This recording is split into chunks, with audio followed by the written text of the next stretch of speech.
Okay, and lastly, before our lunch break, we have Mr. Nick Peachey, an award-winning writer and globe trekker as an international educational technology trainer and international conference speaker. He is also the co-founder of peacheypublications.com. So make sure to check that out after the conference or during your lunch break.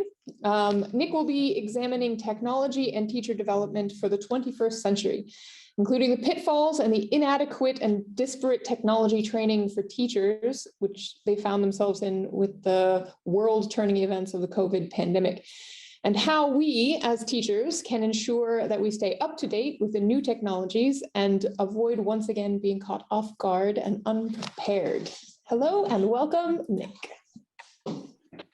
Hi, is it good afternoon or good morning? I'm not sure which it is for you. For us, it's starting to be afternoon, so depends on. Okay, I'll just share my screen and enlarge it a bit. Okay, right. Well, for me it's good morning, but I'll get started. I just want to just find chat as well. Okay, great, good. Okay, so as the presenter said, this session is on teacher development for the 21st century.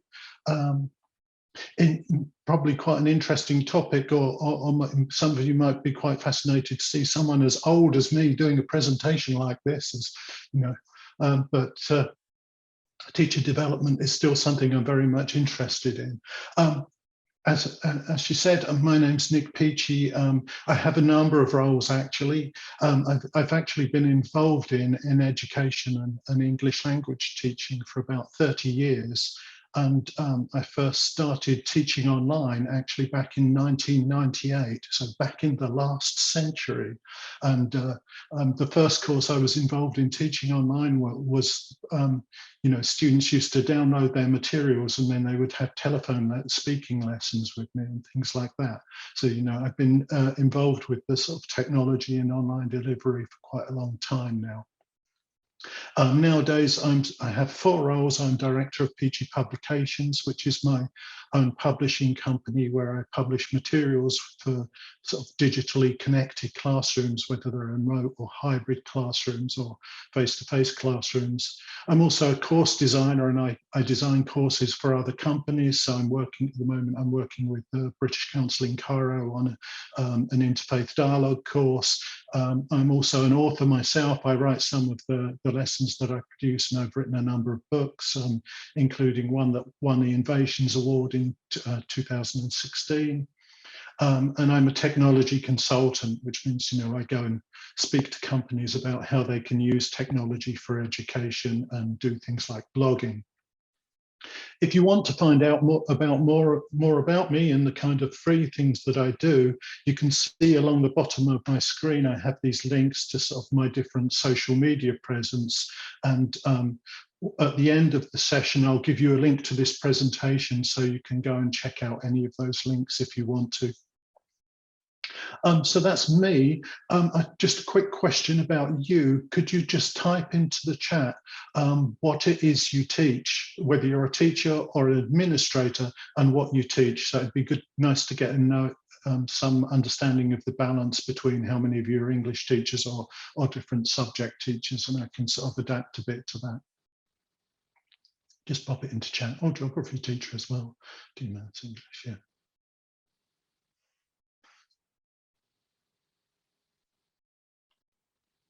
Okay, that's great. It's good to see. Good to see plenty of English teachers. Nice to see ICT teachers and geography teachers as well as maths as well. I was never that great at the maths, I'm afraid, so I could probably still do with a few lessons.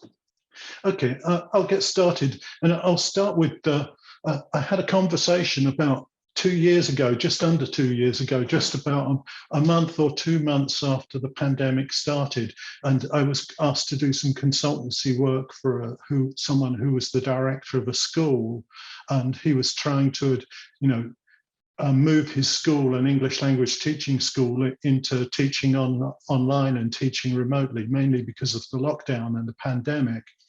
And he said to me, it feels like we've jumped 10 years into the future. I rather cruelly corrected him on that and said, actually, it's more like we're jumping 10 years forward into the present, because a lot of the technologies that are around and that we're using now, such as Zoom, other video conferencing platforms, and delivering classes online, has been possible for a long time, well over 10, nearly 20 years. But there was no real buy-in from schools to actually, and motivations from schools to actually do this. I can remember that back in 2014, 2016, I was managing an online school which was 100% online, delivering lessons to students in Brazil. And we had 70 teachers all around the world. And we had this software platform very similar to Zoom, but it included lessons for students, and a payment portal and things like that. And we tried to sell the software to other English language schools so that they could set up an online presence. And just none of them were interested, or very few were interested. It was very difficult, going and speaking to directors of physical schools. In some cases, we were even laughed out of the office. Why would we want to do that? Or, and there were a number of reservations about that. So why was it? Why is it that it's taken, a global pandemic for us to push schools and teachers into the online classroom? And I think that there's a number of reasons for that. I think in terms of schools, some of the main worries that came up at the time initially was quality. They didn't feel, lots of physical schools didn't feel that online or remote teaching had the same quality that coming into a physical classroom had. And I'd be really interested to see, after 2 years, nearly 2 years of delivering remote learning, whether they still feel that way. At the time, I felt, I was working with a school that was delivering 2,000 lessons a month online, and I felt that we were delivering that kind of quality, and our students were very happy with the quality of our lessons too. So, that was an interesting aspect. And other things I think that were holding schools back was business model, and I think that was a big part of the problem, in that if your business model is bringing students into your physical classroom and giving them lessons, and you start offering them online lessons as well, usually, certainly before the pandemic, those online lessons were much cheaper. What if they are that good? What does that do to our physical classes? Maybe students stop coming. We've got this big school to pay for and all these classrooms to pay for. So, how do we balance online with our physical presence and make that work financially? Another of the problems that a lot of the schools we talked to had was, actually new ways of working and managing. How do they manage their teachers? How do you manage online classes when your teachers are sort of delivering them from home? How do you know if they're going to turn up? And these kinds of problems were very commonly coming up. The other thing about delivering online learning is that your market expands. This is something that I always thought was a good thing. From a school perspective, as a physical school, you're limited by the people who have, who probably live within about an hour of your school. Is anybody going to want to travel 2 hours, 3 hours to have their English lesson? Probably they're not. They're going to go to someone closer by.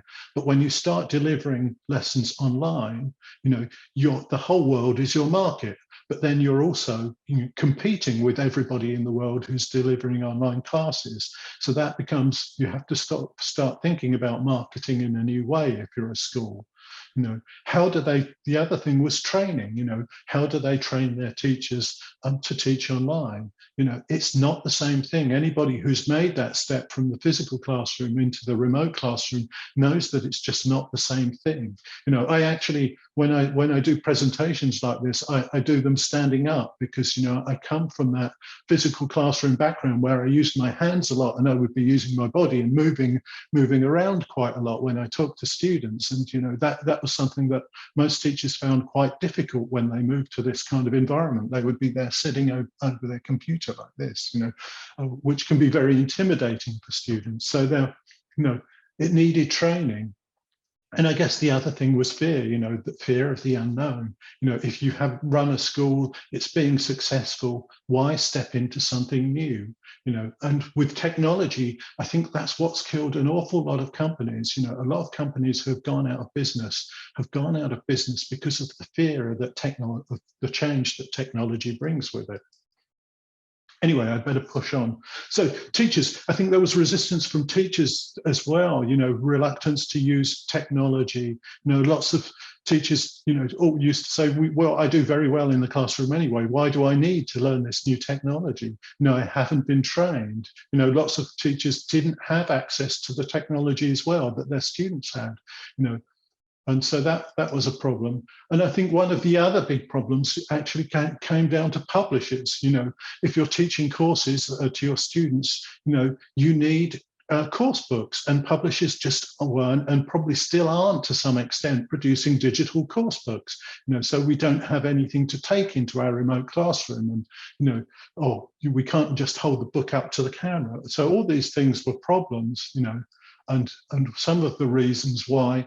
When the pandemic came, it was a big problem to move online remotely, even though this technology is quite old. And I think, some schools succeeded and adjusted, and some schools failed, and some schools, took a long time to adapt to this. And again, that was a problem. So the question is, though, moving forward, how do we avoid this so that it doesn't happen in the future? And I think, there are a number of things that we should look at. And I think, firstly, as teachers, there's a lot we can do. I think we should be using technology for our autonomous development.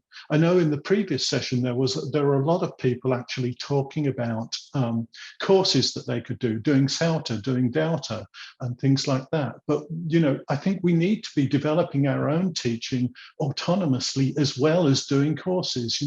A course is great, but once it finishes, you can stop learning, and it's important that you keep learning. And some of the ways to do this, I think, as a teacher, is developing your personal learning network and using the technology, using social media to sort of build your personal learning network and start taking control of your own learning. I'll look at some tools to do that very quickly in a minute. And I think, that is very important, curating the resources that you find and checking out tools, joining online communities of practice. These are all things that we can do to sort of develop our own teaching that don't require us to take a course, that aren't top down from our management. And I think, one of the things we have to do is make professional development habitual. It should be something that you do every day, not something that you do, you do the odd course and then it's finished, or you do another course in 3 years' time, or you go to a conference once a year, or you have a teacher development session at your school, maybe once a week or once a month. Teacher development is, your mind is like a muscle. It needs exercise, and the best thing is to exercise it every day. Only maybe for a small part of the day, but the more exercise it gets, the more you can develop. And these are some of the ways that you can do that. I mean, creating a personal learning network through Twitter is a great way. Twitter is really overcrowded with educationalists sharing knowledge all over the place. And there's this whole stream of information that you can get from that. I use a tool called TweetDeck, which I've left a link here for it if you want to try it, if you have a Twitter profile. I'll just try and see if it loads just quickly. And what TweetDeck does is it makes Twitter much more accessible, because it puts information into information streams. As you can see, there are these columns, and at the top of the column, there's a topic. I choose the topic for each stream. So at the top of this one it's EdTech is the topic. Another one, it's educational reform. Another one, it's ELT. And that streams any information that comes through Twitter, so that I can go there and read something that's specific to what I want to learn. And so, each day I can go and spend 5 or 10 minutes, looking at my TweetDeck Twitter feed, and, find out more things about what's happening in technology or educational technology. there are lots of people that you can follow on Twitter who are sharing things, and there are some examples here. So these are mostly based around ELT. So if you want to grab the presentation afterwards, you can get some of these, and these are some recommended people to follow. One of the other things that you can do is join communities of practice. And again, you know, social media, Facebook is overcrowded with groups of teachers working together who share the same ideas or who want to share information.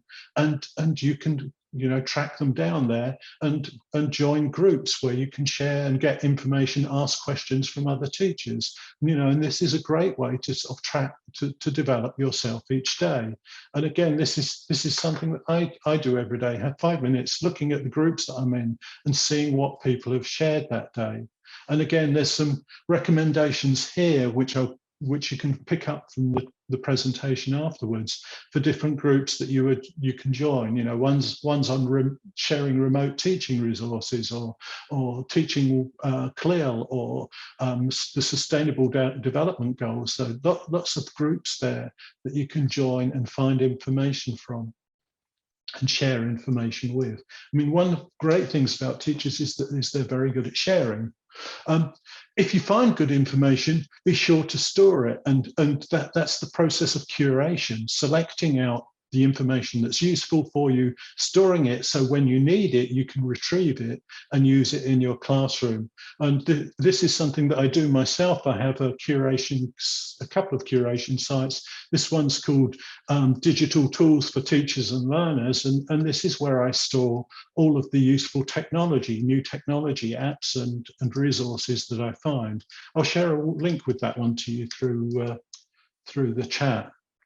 So, you know, every time I find a new app or a new website that I think can be useful within technology, I add it here, and then that shares that with my community as well. So I'm sort of not just helping myself, but I'm also helping other people in my community, and that's part of, you know, building your personal network, curating and sharing. You know, I started that site about, I think, 10 or 12 years ago when I was teaching a master's in educational technology, and I started it for my students, but now it has about 35,000 subscribers. So, you know, it's something that I can do to keep helping my community grow, which is important.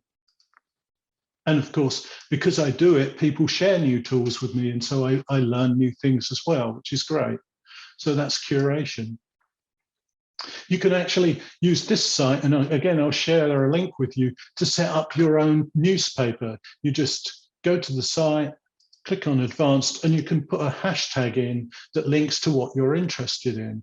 And what it will do is it will search through social media and send you 3 or 4 links each day, which you can have a look at with a cup of coffee, which is what I do. You know, it sends an email to you with links to your interests, and it's like creating your own personalized newspaper for yourself.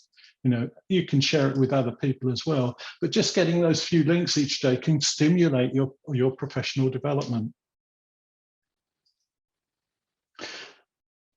Okay, in terms of publishers, you know, I think there's a lot publishers could do, and the things that I'm doing. I think, you know, if we want to move forward and we need to keep teaching in digital environments, then publishers need to take that step forward too and adapt materials that are suitable for these kinds of environments, which is what I've done with my own publishing company. You know, we have a digital first approach. You know, we make sure such things work on, you know, iPads, phones, and interactive whiteboards first, and, you know, and produce things that are remote classroom friendly. You know, we've rethought the business model, so, you know, students get their materials for free, you know, and, you know, teachers or schools can buy a yearly license subscription to an app, and then all the materials that are updated each week they get for free, and they can use these with their students. So, you know, that's something that we've done, and these are all sort of digitally friendly, just like my presentation here. I'll pass the link to the app to you as well if you want to check it out later. It's only for English teachers, I'm afraid, so it won't help the maths people here, but it's something that it can do to help. So, publishers need to help guide the way forward as well. And I think lastly, I think schools really need to think about, how they continue to develop teachers as well. I think, if we're all going to be developing ourselves autonomously and working alone on our own professional development, schools need to start recognizing that and finding ways to sort of actually, give credit to teachers who are developing themselves, who are writing a blog or who are sharing resources or curating resources. It's possible to do this through a form of what's called micro credentials, which are sort of badges which can be awarded to different teachers so that teachers get credit for their development. It can be financial credit as well. Teachers are always like that. And so I think we need this system of micro credentials so that you don't have to take a 1 year long, course and then stop learning, but you get credit for learning and developing yourself every day. And I think more needs to be done with that. There's something else called 80-20, which was created by Google. And that's, actually of your hours or your contracted hours each day, you should spend each week or month, you should spend 80% of them doing things that your school wants you to do, but your school should give you 20% to sort of develop yourself and develop ideas that you can share with the rest of the school. And this is something that Google came up with. They used to give each of their employees 1 day off each week to do whatever they liked, as long as it was something that would help the company and that they could share with others. And that's a great way to sort of innovate and develop new ideas. One of the other things that I think schools need to do is if they're, if as a school you're expecting your teachers to work from home to do remote lessons, you need to recognize their home as a workspace and start, financially supporting them with that, having flexible contracts to make sure they can do that, and helping provide them with the technology that they need in their home to do that. I think those things are very important. And most teachers who have started working from home have done it in their own home and at their own expense. But if this is going to be something that's permanent and as part of your development, I think that needs to be supported. So that's my quick, lightning quick view of how I think teacher development can move forward in the 21st century. If you have any questions, you can type them in, or if I'll show you some instructions here. You can actually, if you have a phone with a QR code scanner, you can scan this code and just write in questions, and we'll be able to see them on the screen. It's absolutely up to you. I'll give you a couple of minutes to think about that, and then I'll come back and try and answer the questions. Okay, I'll just have some water.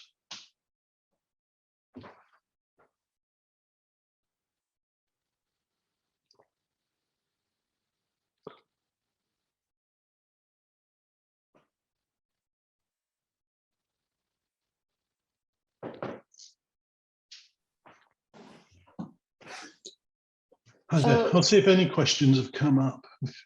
We did have one question in the question and answer box. He wrote, what are your views about the use of technology-centric online, like the way we've been teaching online during the pandemic, almost 100%, and now in some places, for example, in Albania, teachers are kind of forced back into the classroom and aren't given any new tools, or like there's no technology in the classroom, like smart boards or things like that are virtually non-existent. So what are some things that teachers can take from this online-centric mode of teaching and bring it into kind of a more traditional kind of classroom? Yeah, that's a really good question, because I think, and a really important question as well, because I think, we've learned so much over the last 2 years. I'm sure every teacher who spent the last year and a half, nearly 2 years doing online teaching has learned so much from that. And that has such value, probably one of the few good things to have come out of the pandemic. And to lose that and just to go back to the face-to-face classroom and throw that away, I think it would be tragic.